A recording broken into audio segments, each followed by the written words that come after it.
even the thousands of people who take the short hike to Clingman's Dome, the Smokies' highest peak, can't help but notice Mount LeConte.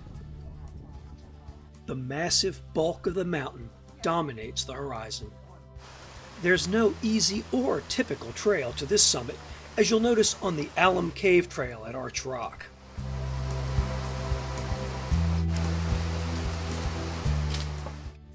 There's more rock ahead at the awesome overhang of Alum Cave Bluffs. It's a short but steep stretch of trail.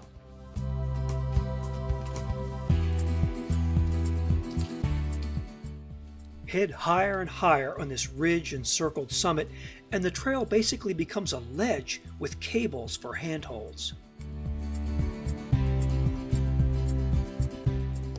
It's not dangerous when it's dry, but you can find ice on this trail as late as May and as early as September or October.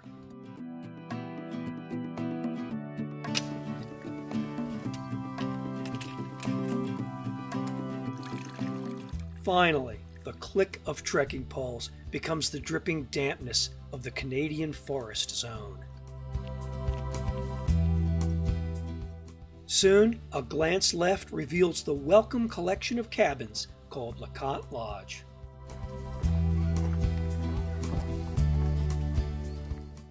Check in first. In recent years, even the smallest cabins have been given porches.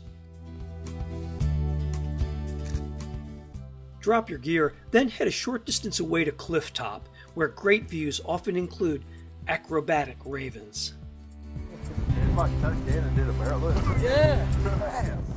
On the way to dinner in the dining cabin, you can't help but notice the vertical mile drop-off to East Tennessee.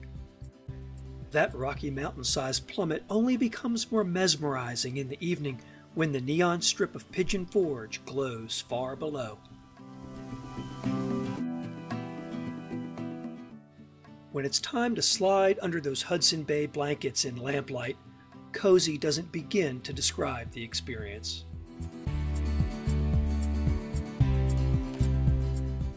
Soon enough, it's time to head back out onto the trail in LeConte's frequent ebb and flow of fog.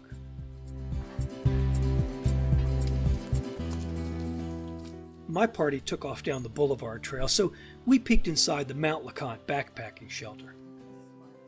We also checked out the cairn that marks the summit of the mountain.